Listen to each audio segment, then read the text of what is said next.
Okay, good evening, everybody. Thank you for joining us on this Wednesday evening.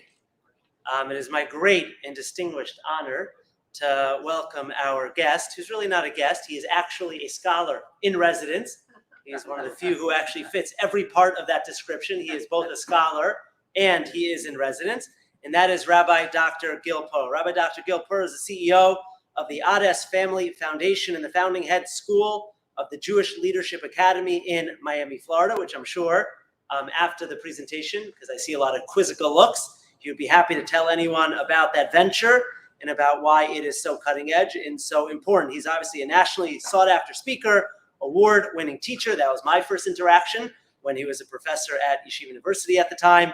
He's the author of a book, The Pillar of Illusion, Rabbi Naftali Tzvi Yehuda Berlin, in the World in 19th Century Lithuanian Torah Scholarship, as well as many articles, etc. Most notably for many of us, he was the chazan in the social hall over the Yom Noraim. Some of the roles he played at a very last minute notice, and we are greatly appreciative of that.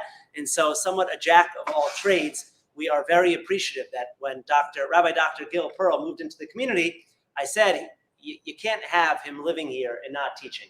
That would be criminal waste of his talents and also for us not to benefit from his wisdom. And so he graciously agreed to start off with this three-part series. And so it's my great honor and privilege to welcome our scholar in residence tonight, Rabbi Dr. Gil Perl. Thank you very much, Rabbi Moskowitz. This is indeed it's a pleasure, really, truly a pleasure for me, having moved down here with my wife and the two of our kids who are still at home this summer. We've already benefited tremendously from everything that the Boca community at large, the BRS community specifically, has to offer. And it feels good to have an opportunity to begin to give back, to begin to be able to make my own contribution. And as Rabbi Moskowitz said, what I hope will be the first of many. Our goal over the next 3 weeks is to tell a story. We're going to tell the story not of modern Jewish history, but of modern Judaism. And as you can imagine, 3 sessions, 1 a week for 3 weeks is not quite enough time to tell a story as complicated as this one. So we'll have to summarize. We'll have to give you the highlights. But let me start with the following. Someone once asked my thesis advisor why it was that as a scholar of modern Jewish history, he almost exclusively focused on the 18th and the 19th century without really touching the 20th. And in his inimicably satirical and cynical manner, he responded without missing a beat that that's easy because people who lived in the 18th century and the 18th century and the 19th century are now dead. And the thing about dead people is you can talk about them and they don't talk back. I think, though, that if you pushed him, right, he too would agree that his fascination with the 18th and 19th century is largely the same as my fascination with the 18th and the 19th century. And that is because so much of Judaism as we know it today, so much of what we've experienced ourselves, what we've seen, what we've heard, what we read about, has its birthplace in the late 18th and the 19th century. And so our story is really going to focus on one piece of that. We're going to focus on this period largely from 1818 to 1885. If you can't read the writing on the left there, I know a good optometrist, don't worry about it. I'll explain in just a moment. But our goal is to tell the story that largely happens between 1818 and 1885 in the worlds of Western Europe, Western and Central Europe. There's a whole nother story to tell about what's happening in Eastern Europe at the same time. Maybe you'll invite me back. We'll tell that story as well. But our story today is really going to focus on what happens in Western Europe during this period. And now these are 3 stories. 3 stories that we're going to tell on 3 different occasions. Tonight, we're going to focus on the rise of the Reform. Next week, we'll focus on the origins of ultra-Orthodoxy. And then in our last session, we'll talk about the rise of Neo-Orthodoxy. and the legacy of Samson Raphael Hirsch. Now, the reason I told you not to worry if you can't quite read what's on the screen at the moment is because the details are actually less important. What I'm hoping you might be able to make out is that there are different colors for each of the boxes that you see on the screen here. And the different colors represent the different stories that we're going to tell. So the green that you see up here, over here, down here, and all the way down here in 1885, that's our story for tonight. That's the story of the rise of the Reform movement. The red that you see over here, and over here, and over here, those are the major events in the story we're going to tell next time. The rise, the origins of ultra-Orthodoxy. And the blue that you see here, and down here, that's the story that we're going to tell in 2 weeks, the story of neo-Orthodoxy and the legacy of Rav Hirsch. But I want you to see it this way because it's important to emphasize the fact that while I'm going to tell these as 3 different stories, they don't happen in chronological order. It's not one happens and then the next and then the third. These are events that are intertwined. These are actions and reactions that are happening within this crucible of Western and Central Europe during the 19th century. So you'll have 2 events from one story and then an event of another and then the third, right? And sometimes they're happening simultaneously.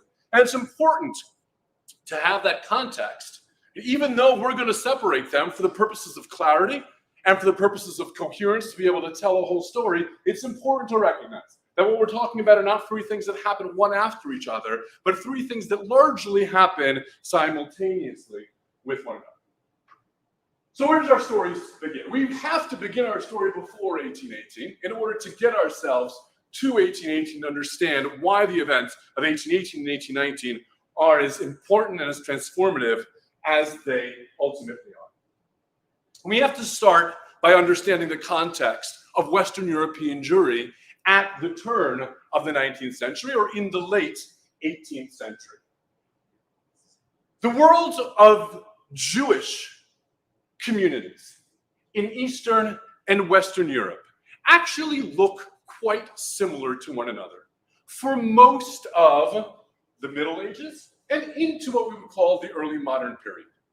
Proof of such is probably best seen by the fact that certain rabbis would have stelas, they'd have rabbinic positions, easily go back and forth in the 16th century, the 17th century, and the early 18th century between Western Europe, Eastern Europe. It didn't matter. The Shagas Aryeh probably had a stela in every country you can imagine. Right? In Eastern Europe, Western Europe went back and forth with no problems whatsoever. The Jewish community, no matter where you were, they spoke the language was Yiddish. The communities were organized in pretty similar fashion. The look and feel was really pretty similar until you get to the 18th century. By the 18th century, the changes begin to emerge in pretty significant fashion between the look and feel of a Western European Jewish community and that of an Eastern European Jewish community. And that has to do with a whole bunch of different reasons, but ultimately it is the Enlightenment, right, which is a movement outside of the Jewish community, which takes root in the late 16th century into the 17th, right, and then the 18th century, which has now, by the mid-18th century, been overtaken much of continental Europe, that is Western and Central Europe, by the mid-18th century, and it is impacting the Jewish communities in a myriad of different ways. But to the point where it feels very different. The language of most Jews in Western Europe by the late 18th century is German. It's not Yiddish anymore. Their commerce is not done amongst Jews, it's done amongst the larger community, and therefore they need to be able to communicate and to associate with non-Jews of all sorts.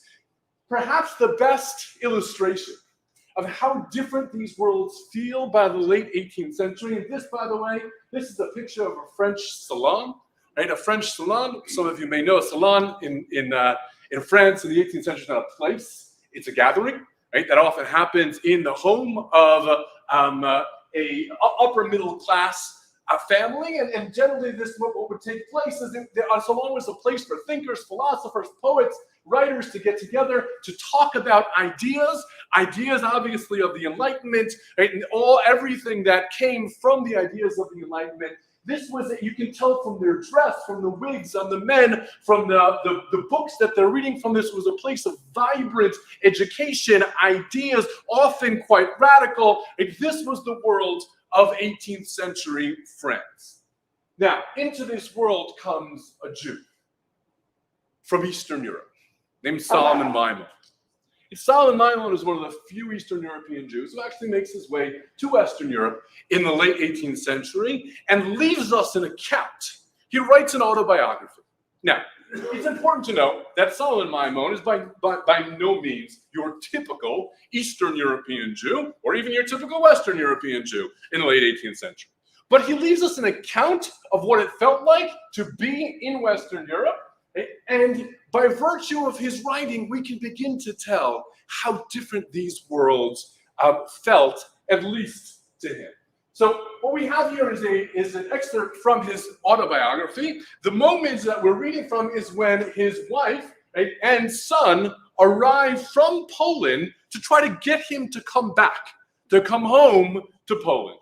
And here's what he writes. Meanwhile, my wife and eldest son arrived from Poland, a woman of rude education and manners, but of great good sense and the courage of an Amazon.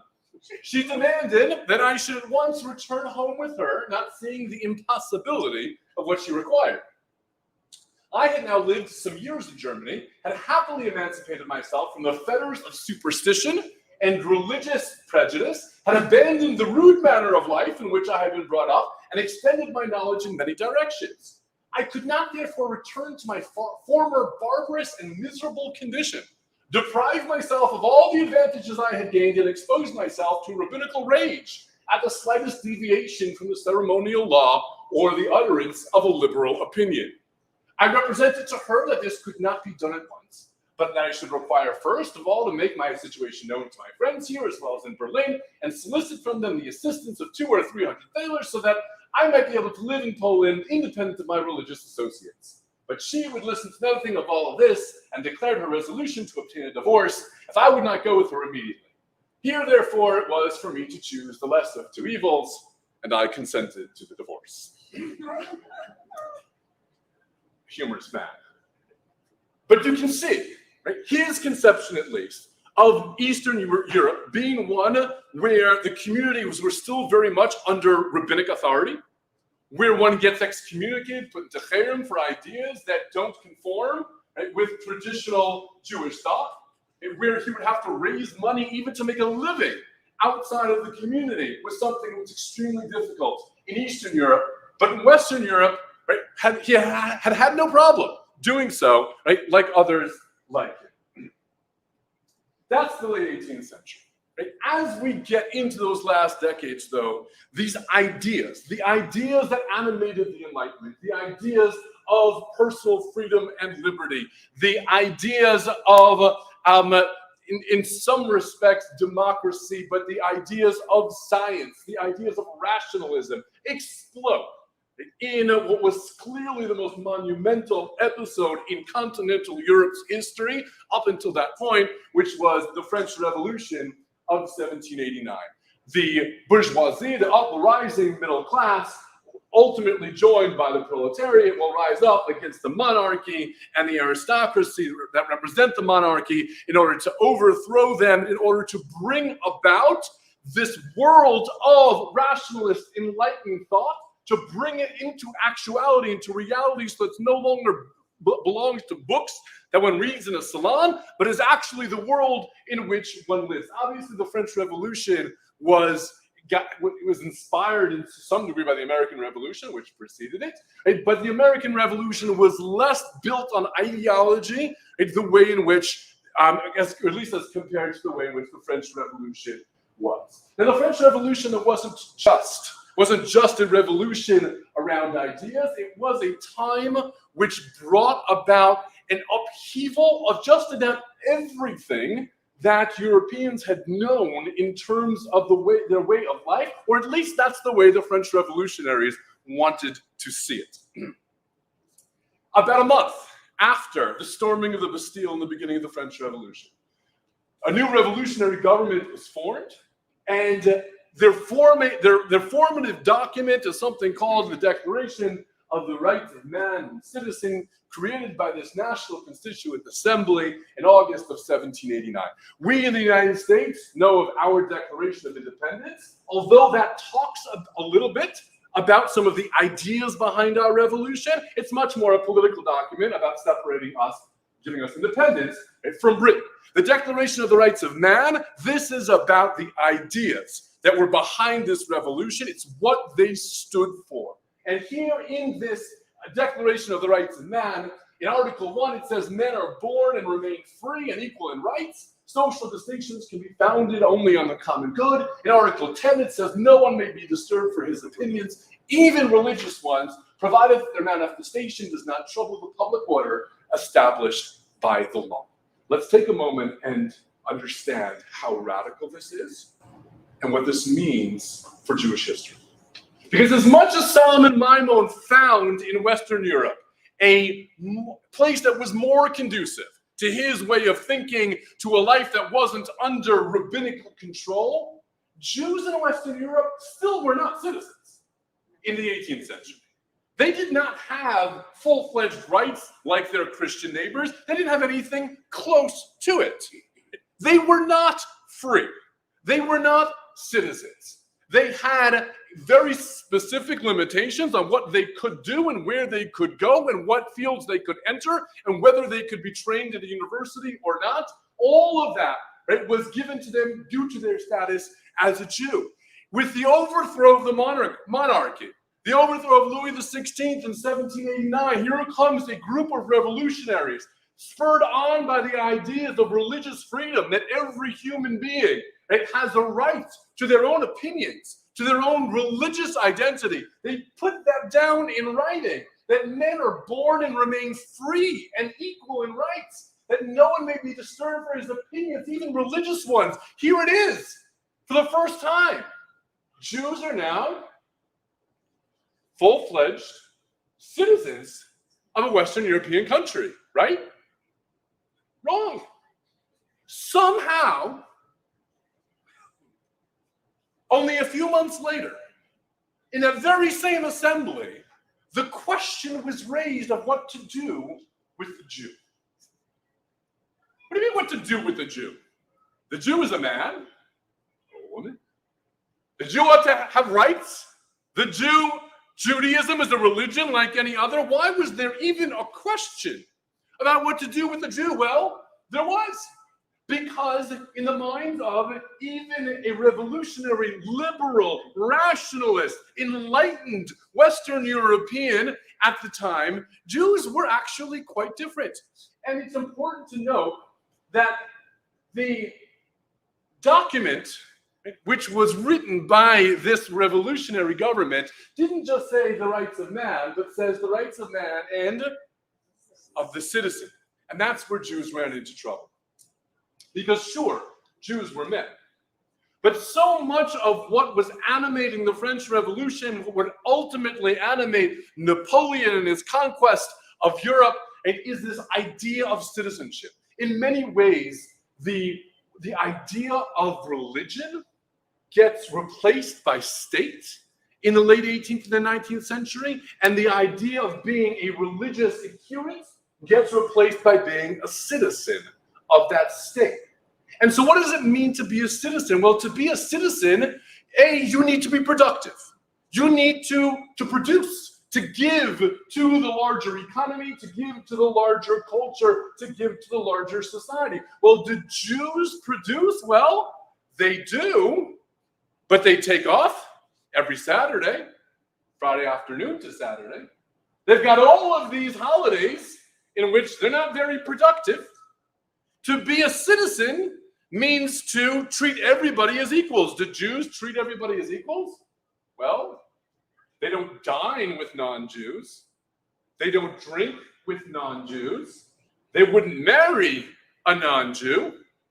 To be a citizen, perhaps at its most basic, means you adhere to the laws of a particular state. Jews have their own set of laws. So the question of the Jew is can a Jew actually be a citizen of a modern enlightened state? And so the debate rages on the floor of the National Assembly. Says Count Clermont-Tonnerre, but they say to me the Jews have their own judges and laws. I respond, that is your fault, and you should not allow it. That is you, new French legislators. Don't allow them to have their own laws. We must refuse everything to the Jews as a nation and accord everything to Jews as individuals. We must withdraw recognition from their judges. They should only have our judges. We must refuse legal protection to the maintenance of the so-called laws of their Judaic organization. They should not be allowed to form in the state either a political body or an order. They must be citizens individually. But some will say to me, they do not want to be citizens. Well then, if they do not want to be citizens, they should say so. And then we should banish them. It is repugnant to have in the state an association of non-citizens and a nation within a nation. In short, sirs, the presumed status of every man resident in the country is to be a citizen. This is a defense of the Jews. Right? This is a defense. This says, no, we should. Jews are men, and we should presume them to be citizens. Of course, if they continue, where you continue to allow them to have their own laws and do their own things, well, that's your own fault. You shouldn't allow them to do such things, but we should presume that they are, in fact, going to be citizens and going to abide by the laws of France, right, and be full-fledged adherents to the community, this new community of French citizenry. So that's the end of the 18th century. We have a building process of enlightenment that is separating Western Jewry from Eastern Jewry. It is a process of ideas that begin to seep very much into the Jewish community, that explode to the fore with the political revolution in France in 1789 through the end of the turn of the century. We have a debate in the halls of the revolutionary legislature about whether Jews can or can't fit ultimately. And this, by the way, is ultimately the way that the French law comes out, is that in fact Jews can be full-fledged citizens of France, but very clearly stating that we expect from them to give up many of these things that make them, that distinguish them, and that separate them from the rest of French citizens. So this is what happens in France. But as we turn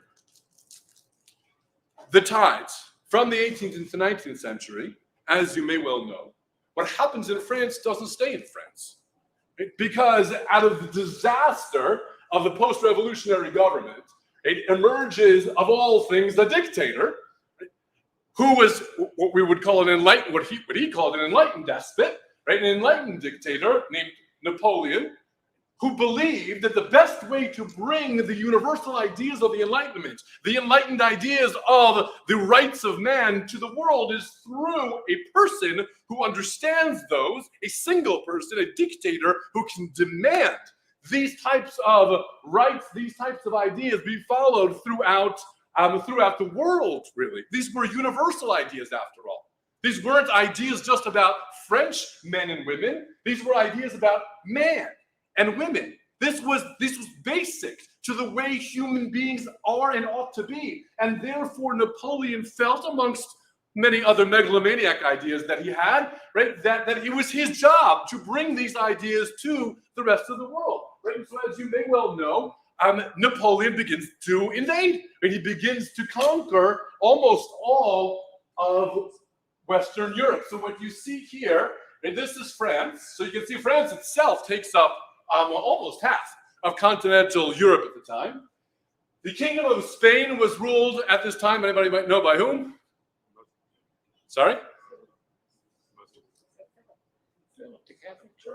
Well, not after Napoleon Napoleon installs his brother, right, as the king of Spain at that point.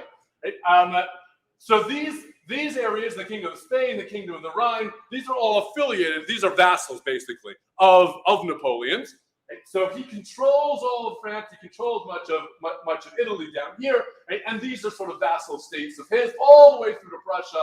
Right? And as we know, right, this doesn't turn out too well from him, but we'll get to there in a second. Let's think, though, again, about what the impact here is on the Jewish communities. So here comes Napoleon out of France and begins to take control of almost all of Europe. And what comes with him? these ideas of freedom.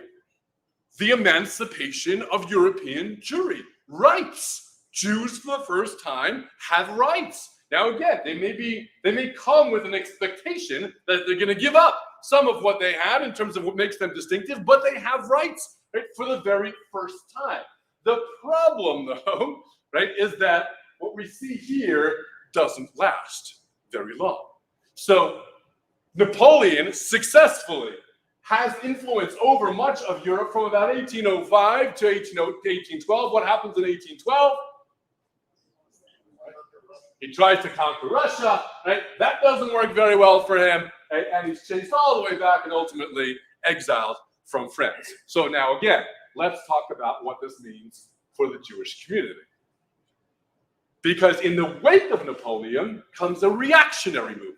Now, they don't do away with everything from the Enlightenment, but what in the wake of his ideas of this sort of universal enlightened ideal comes nationalist ideals. We don't want to be French, say the Germans, or the Prussians, or the Spanish. We don't want to be French. We want to be German or Austrian. We want to promote our own indigenous culture. We want to be Hungarian.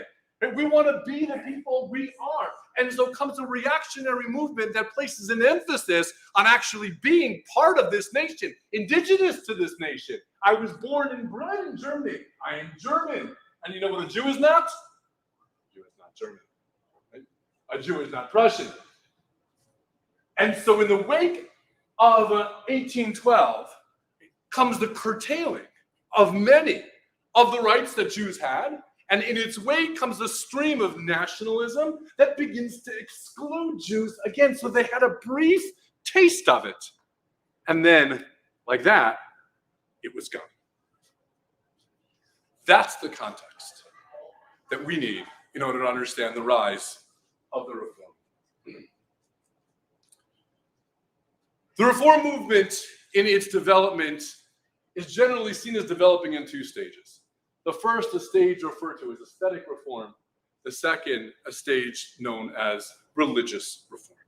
That is, the first movements towards changing things within the way Jews practice was very much focused on the aesthetics, on the way in which things looked and felt. And that was for good reason. Because we're talking here in the first decade of the 19th century. And let's think about where a young Jew in particular sees him or herself at the beginning of the 19th century. Everything had changed. With the French Revolution, this is a new world. Perhaps one of the best illustrations of that is that the French revolutionaries actually instituted their own calendar. Want to hear that? So they started counting from zero again.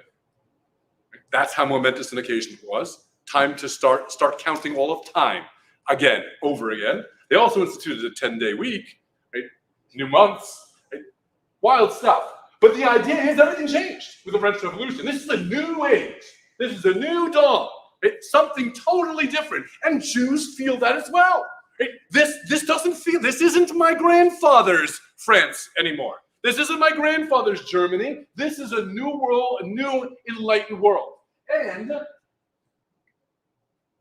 the way in which I practice my Judaism feels like my grandfather's. It feels like the pre-revolutionary world of Europe. So this is a map of a pretty typical medieval town in Prussia, where you can say this is the way towns were often set up. There's a commons here, right? In the middle of the town, probably a gallows out there. That's generally where those things happen. Right? You have two major buildings here. This is the guardhouse. Right? This is your church, which is always the most impressive building, right, in any medieval European town. This over here was the shul in Dresden. Not a very impressive place. Shuls were not allowed to be very impressive place. There were often limits placed on how tall they could be, how big they could be. This was the shul that you would daven. This is one of the few remaining medieval shuls that remain in Germany today. The interior was actually redone and refurbished.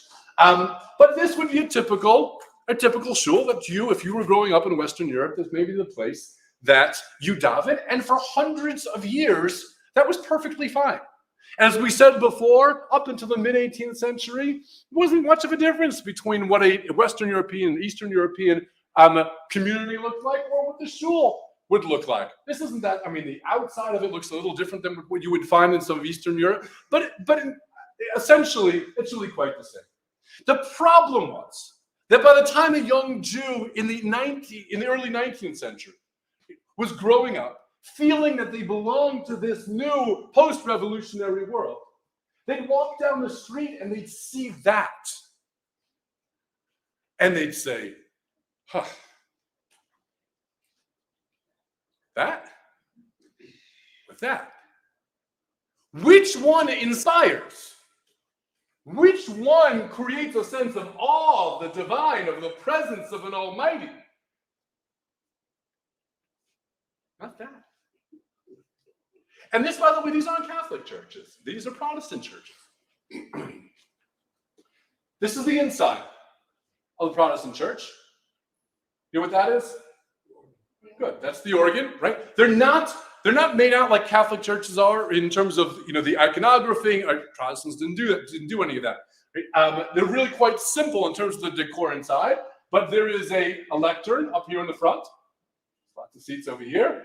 And there's a massive organ, right? Because music was a major part, right, of the Protestant service. So you would have these beautiful buildings, you'd have beautiful music, right? The great classical musicians all performed in churches, right? Bach, Beethoven, that's where you would go, right, to hear the high culture of the day. So if I want to be a high-cultured, enlightened German, I need a religious ceremony that speaks to me, right? That speaks to who I am and what I want to be. And so it isn't surprising then, right, that the first places that Jews began to make changes is in the aesthetics of their practice, and particularly around the buildings in which they would go to, right, and what happened inside those buildings. So the first, one of the first examples of this is in the town of Siegen in Germany. Actually, I think it was Prussia then. This is a school building run by a man by the name of Isaac Jacobson, and he felt strongly. And the school was actually what we would call a pretty progressive school. It was a school for Jews, but they taught general studies, secular studies as well. Isaac Jacobson was one of those people who very much felt like Jews in this new post-revolutionary world needed something to speak to them, right, that the old world couldn't provide. And so he was behind building a new shul that was going to have this type of aesthetic impact, right? This type of inspiration just by going there, looking at it, listening to it. And so he in 1810 opens this new shul, and he leaves us an account of the dedication ceremony of their new shul. In solemn silence, the long procession went from the auditorium of the school, that's here, into the halls, through the doors, into the street, and again through the doors of another house, and through this house, into the court, to the temple. Special admissions cards have been printed for this festival in order to preserve order. It's a good yak. And they have been distributed amongst all the participants in the procession. After the procession had entered the temple proper, there came from the organ loft lovely music by 60 to 70 musicians and singers, and this put all the hearts into the most solemn mood. After everyone had taken a seat, a cantata composed especially for this celebration by Dr. Heinrich, one of the teachers in the Jacobson Institute, was sung splendidly to the accompaniment of the rousing sound of the instruments. Now, this was all done during the week. Right? Nothing wrong with it. Right? It was a solemn procession, dignified procession, music, cantata, something that spoke to the heart of Jews of the time.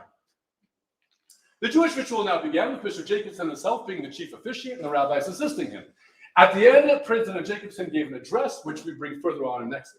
After the scrolls of the Torah, which were elaborately ornamented, had been taken from the ark with great ceremony, and were carried around the temple 7 times, preceded by boys with burning wax candles. Then several chapters of the Pentateuch, the Chumash, were read, first in Hebrew and at once in German, publicly with a loud voice. Mr. Schott, the director of the educational institution, then mounted the rostrum and talked to the assembled multitude. Then came a chorale accompanied by organ and full orchestra, and this was sung first in Hebrew and then also in German. At the end of the song, in the singing of which the Christians and Israelites participated with deep emotion, Church Councilor Heinemann delivered an address befitting the occasion. After this address, there were further songs sung by the choir. An interfaith event. They had invited Christian dignitaries from the town as well. There was song.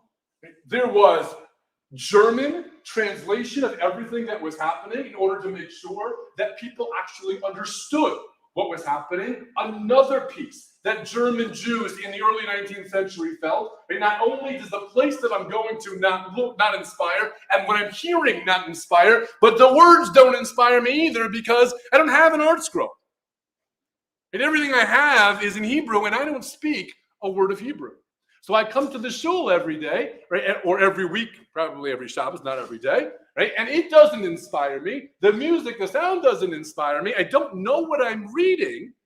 I'm not connected to this at all. And people like Israel Jacobson wanted to change that. Jacobson ultimately leaves season for Berlin in about 1815. He, along with some others in Berlin, organized something very similar in Berlin in 1815 around the Yom Noraim. It actually happens in somebody's house. Believe it or not, they had 400 people there. I don't know how they fit 400 people into this person's house, but so the accounts say. You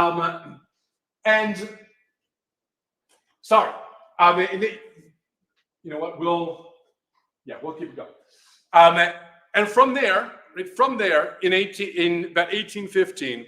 Right, sets us up for the next stage of what's going to happen, which begins in 1818. And this begins the period that we know as the period of religious reform. From this period of 1818, after the time that Israel Jacobson has gone to Berlin, and now some from his circles are going to make their way to a city called Hamburg. From that point, 1818 to 1885, a massive change is going to happen. By 1885, the Union of American Hebrew Congregations will have gotten together to celebrate the graduation of their first rabbinic class with this menu.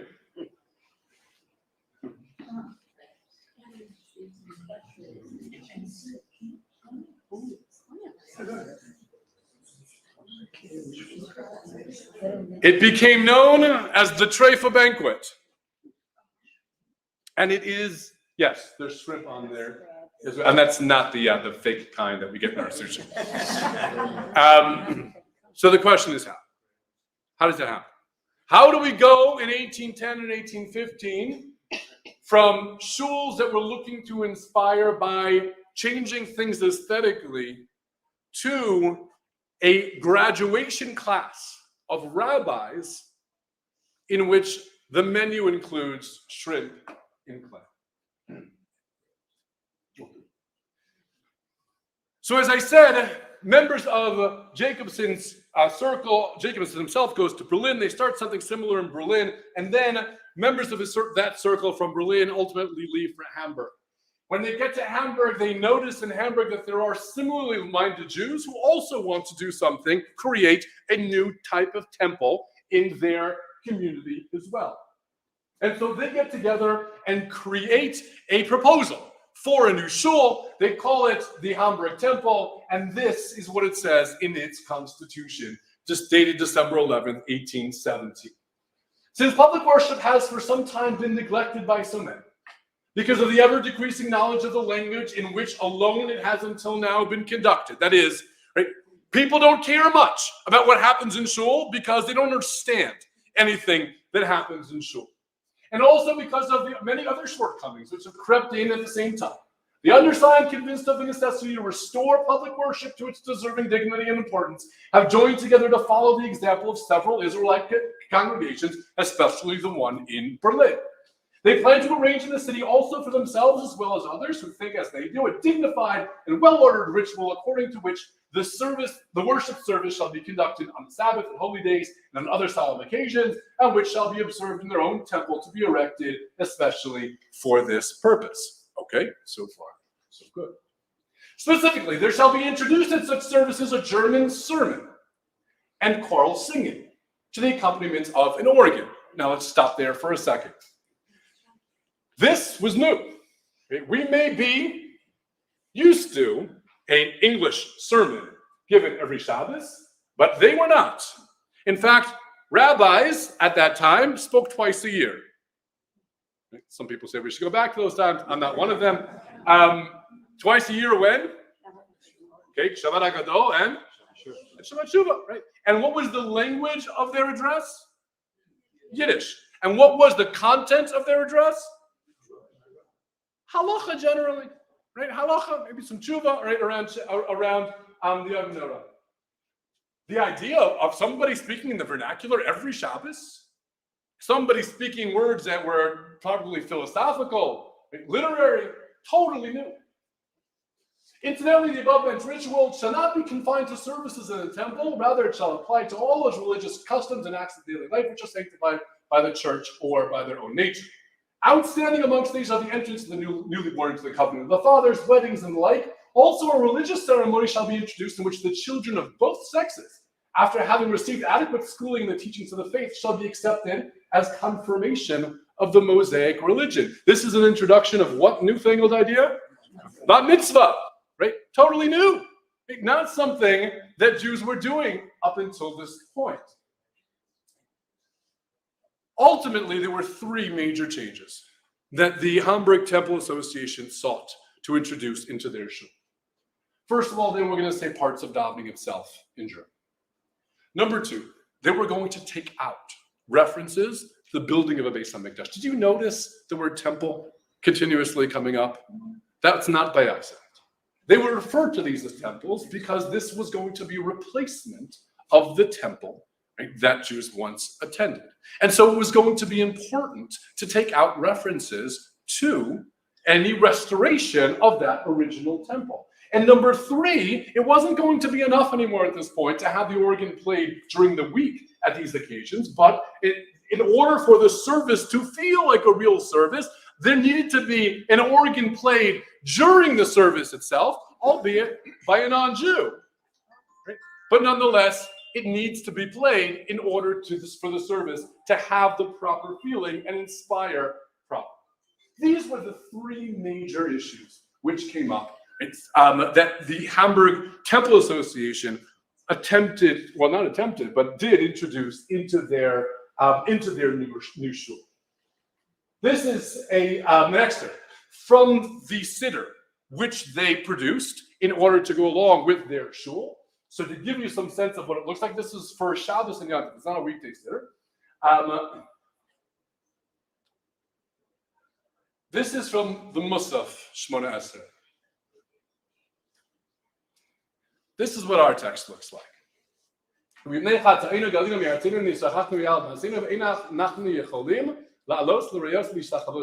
Because of our sins, we were exiled, and we can't go up to see, right, to see God and to bow before Him.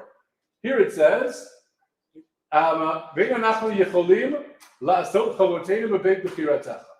so they skip from here to there. So we find that here.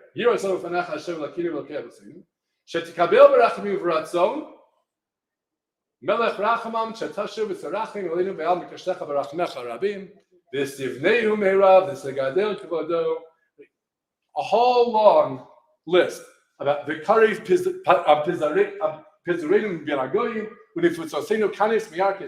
God will gather us up from the four corners of the earth, bring us back to the Holy Land where we will build a Beit HaMikdash once again, right? All of that is not there. Why not? Why not? What's happening? They're replacing it. Why? Why? Why is it important for them to take these pieces out? But they kept sacrificing. Say it again? They kept the korbanot though. They did keep some references to korbanot. But although this says, actually no, this says we're going to have tefillah instead of korbanot, right? But why was this so important not to talk about God gathering us up from the four corners of the earth and bringing us back to Israel? Exactly! Because what good German stands up before God and says, God, please get me out of here? Right? And it's important though, right, that we put ourselves into their shoes for a moment. Because Jews never had full-fledged emancipation in Western Europe. And for a brief moment, they did. In France, they did. In Germany, it was there and it was gone. And so now came this moment where there were two things happening, and it's extremely important to emphasize both of them. There are two motivating factors that lead to the rise of the Reform movement. One, and I believe this deeply, is a desire to connect. It was a feeling, and those of us who are in education, we know what this looks like and feels like. A younger generation who feel like it's not happening for them, right? The ways in which their parents or grandparents worshipped, or the way in which their parents or grandparents davened, or the shuls that they went to, the type of minyanim that they went to, shuls back when they used to say Anim Zemiros, like those kinds of things they don't speak to the younger generation anymore. Right? They were looking for a way to connect. They were also looking for a way to be accepted. Right? They were so close. They were so close, and the refrain was that at this point it must be us. Right? If only we could make ourselves deserving of full-fledged emancipation, we will get it. We will be treated like them as soon as we stop separating ourselves in these kinds of ways. As soon as we stop standing up and saying, God, please get me out of here, we'll be deserving of full-fledged rights of every citizen.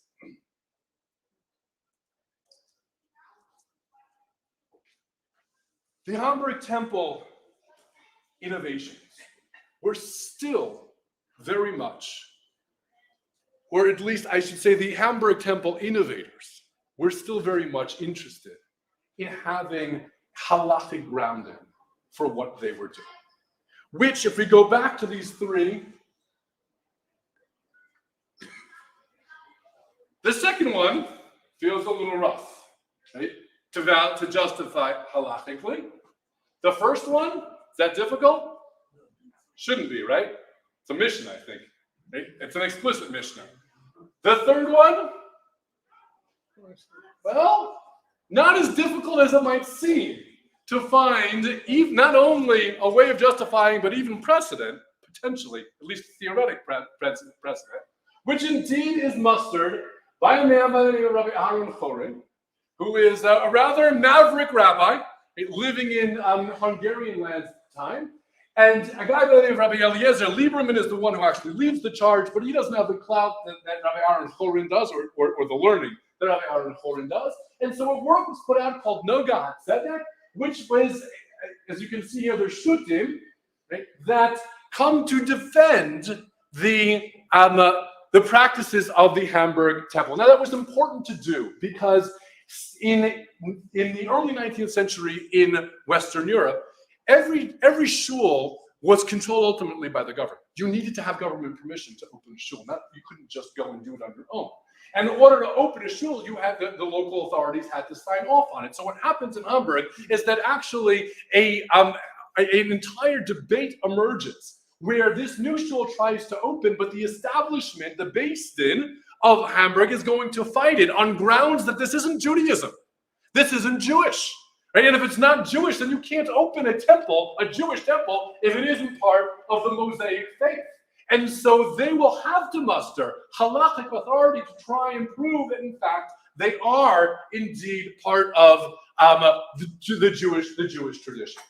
Where this goes and the reactions to it is part of our story for next time. But let me take you forward as to what happens over the next few decades. And with that, we're going to close. In 1819, things take a turn for the worse for secular Western European Jews, particularly in the German lands. A bunch of riots break out throughout much of Europe, known as the Hep Hep riots, called that because that was sort of the call and slogan that people were crying out as they were rioting. The riots really had nothing to do with Jews, at least at their outset, but as so often happens in Jewish history, and particularly in Europe, when people are rioting, Jews are often an easy target. And that is, in fact, what happens during the Hep Hep riots. The Hep Hep riots don't do a tremendous amount, at least as compared to some of the other pogroms that we've been through in our history. They don't do a tremendous amount of physical damage, but they do a tremendous amount of psychological damage. That is, you have, again, these young Jews who thought they were so close to being emancipated. They were on the precipice of being full-fledged citizens, and here were the people of Western Europe once again rearing their anti-Semitic head, right, and singling out Jews, rioting against them, targeting them. Right? This was crushing for so many of them, and for many of them it meant that they had to go a step further, that what they had done was not enough in terms of being able to win over the acceptance of the larger society. And so over the next few decades, 1820 to 1844, more of these shuls will begin to open, and they will take aim at more areas of halacha. Now, we'll note that even here, these tend to be, excuse the phraseology, but perhaps weaker areas of halacha. So they'll take aim at the location of the bima, whether that's even was a halachic issue or not. Some Sofer thinks it is, right? But before this period, I'm not sure people would have necessarily thought it was. But why does the location of the bima become an important issue? Why? That's right, because in the Protestant church, there was nothing in the middle. There was only something up front, right? And that was important, right, for it to create the sense of dignity, the sense of acceptance. So the bima had to be up front. Mitzitza b'peh, right? That is the part of the bris milah in which the mohel sucks on the blood, was considered to be something, even at that point, which was not hygienic, right? And therefore something which is continuing to single us out, right, for ridicule. Yom Tov Sheni. Why was Yom Tov Sheni an important issue? Because to be a citizen, you needed to work, you needed to produce. So there are days in our calendar which already which we know were added, and we have a calendar today. And so why should we continue to keep them? It's bad enough that we have the ones that we really can't work on. Why are we doing them? Why are we penalizing ourselves even further? But with Yom Tov Sheni, that comes under attack. Head covering for men, kitniot, kol nidre, all areas, right, which at least open themselves up, right, for this kind of attack. By the time you get, though, to the 1840s, the rabbis of these various shuls begin to get together. They realize that there's something going on here, right? There are enough of them in enough different places, and their shuls are growing.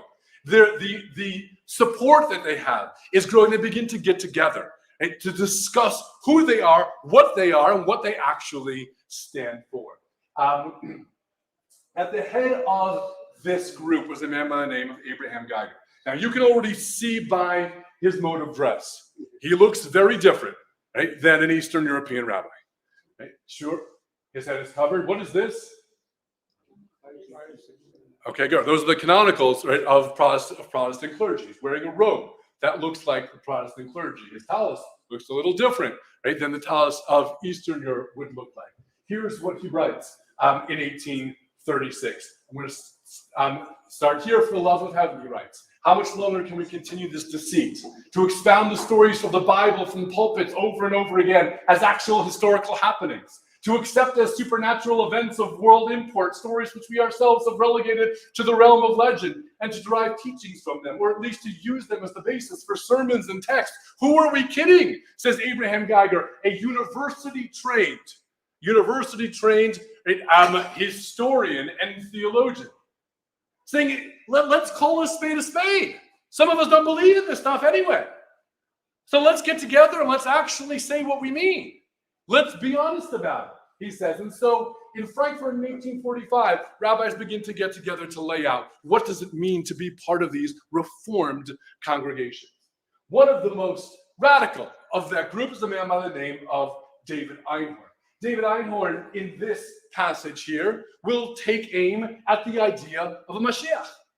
that too belongs to an older and an antiquated time, not something we should continue to believe in anymore. Obviously, the Mashiach very much related to the idea of citizenship, of going back to another place, right? And so ultimately, though, in 1845, his proposal to get rid of any references to a Mashiach or a Messianic time is actually rejected. Now, you can see the biting criticism, right? That some of them had. Only the Talmud moves in circles. We, however, favor progress.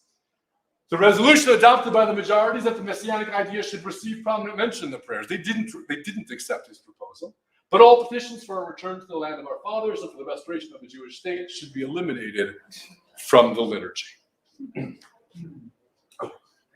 This is the Neue Synagogue in Berlin, built in that style. You can tell, right, there is nothing.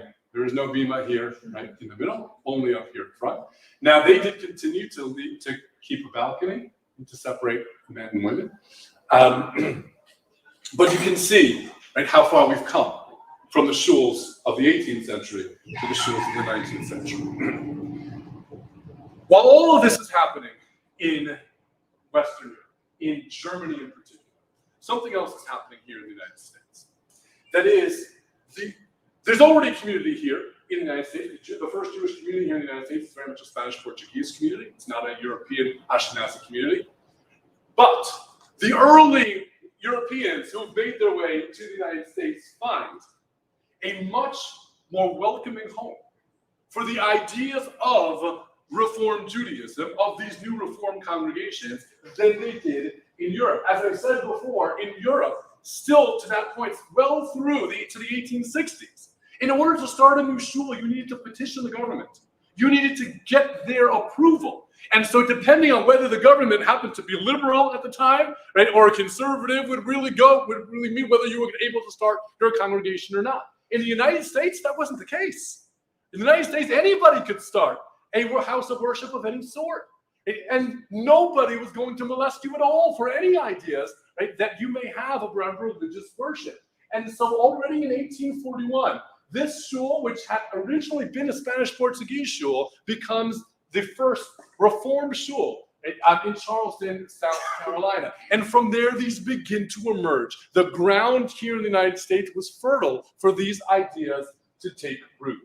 And it's a man by the name of Isaac Wise who really is the power behind making that happen. He is not Spanish-Portuguese. He comes here and takes over the Bnei Jeshurun shul in Cincinnati, which really becomes the center of Reform Judaism in the 19th century. He begins to bring together these various shuls that had started in various places along similar lines of those that had started in Western Europe. He brings them together in order to create a union of Hebrew congregations, and ultimately they decide, if we are a body, if we are a movement, we need rabbis of our own. Now, at this point, by the time you get to the 1870s, think about what's happened in Europe. Right? We've gone from this aesthetic reform to taking aim at the sort of weaker pieces of halacha. Now in the 1870s, in America, these rabbis have to get together and once again try and define who they are. Because they're not that movement that was defined by the German rabbis in Frankfurt in 1845. There's something else. And the question is, what are they? And so rabbis in America get together in 1885 to create their own platform to describe who it is that they are.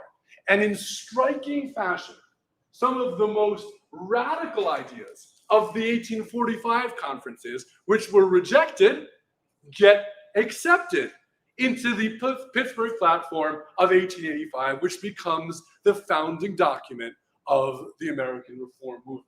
Let's read some of it together. Number 3, we recognize in the Mosaic legislation a system of training the Jewish people for its mission during its national life in Palestine. That is, halacha was intended for a time when Jews lived in the land of Israel. And today we accept as binding only its moral laws and maintain only such ceremonies as elevate and sanctify our lives, but reject all such as are not adapted to the views and habits of modern civilization. There is a clear cutting of the cord in the Pittsburgh Platform. We are not bound by halacha. We don't see that as our legal system. Remember, that was so much a piece of contention. Going back to the Declaration of the Rights of Man and Citizens, Jews have their own legal system. How can you be a citizen if you have your own legal system? In the Pittsburgh Platform, they make it clear we don't have a separate legal system. That legal system was intended for a time and place when Jews were sovereign. We are now citizens of the states in which we live, of the countries in which we live, and we're proud of that. Number 4, we hold that all such Mosaic and rabbinical laws as regulate diet, priestly purity, and dress originated in ages and under the influence of ideas entirely foreign to our present mental and spiritual state. They fail to impress the modern Jew with a spirit of priestly holiness. Their observance in our days is apt rather to obstruct than to further modern spiritual elevation. So you continue to see that early thread of Jews needing to connect, of a feeling that our ritual doesn't speak to us as modern Jews now not modern post-French Revolutionary European Jews, but now modern American Jews in the late 19th century. And number 5, we recognize the modern era of universal culture, art, and intellect, the approaching of the realization of Israel's great messianic hope for the establishment of the kingdom of truth, justice, and peace among all men. That is, here, today, in the universal culture of America and the West, we see the realization of the Messianic period. We consider ourselves no longer a nation, but a religious community, and therefore expect neither a return to Palestine, nor a sacrificial worship under the sons of Aaron, nor the restoration of any of the laws concerning the Jewish state. The cord has been cut.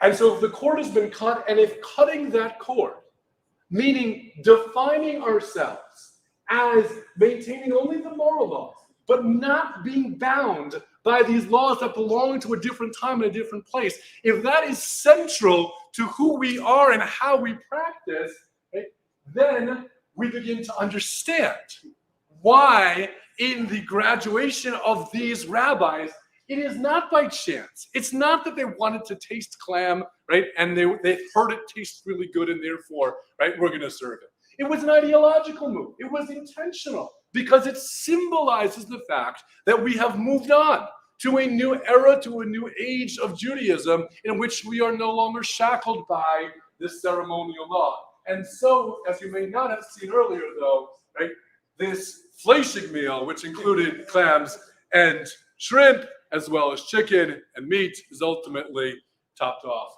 by ice cream that I doubt was popular. That then tells the story of the creation of the Reform movement.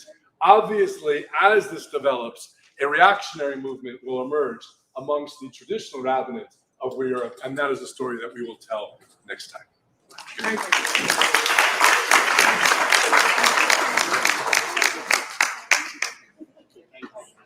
Happy to stick around and take questions, but I don't want to keep you too late. So I'm here. Thank you. It was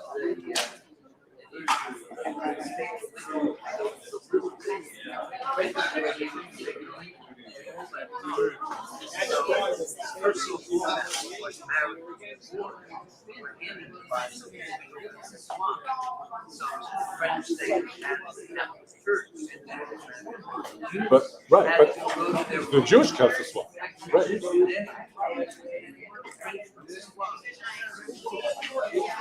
That's right. That's exactly the point.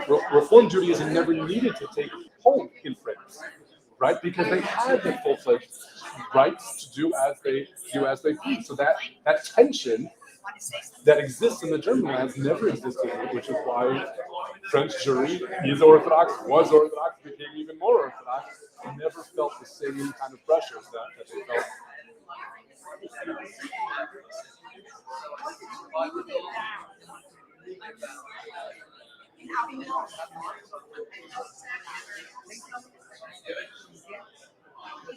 They never get me first, and then hold it. So I told them that the use of such so I'm going back to the book. I find it says speak the Love what you're doing.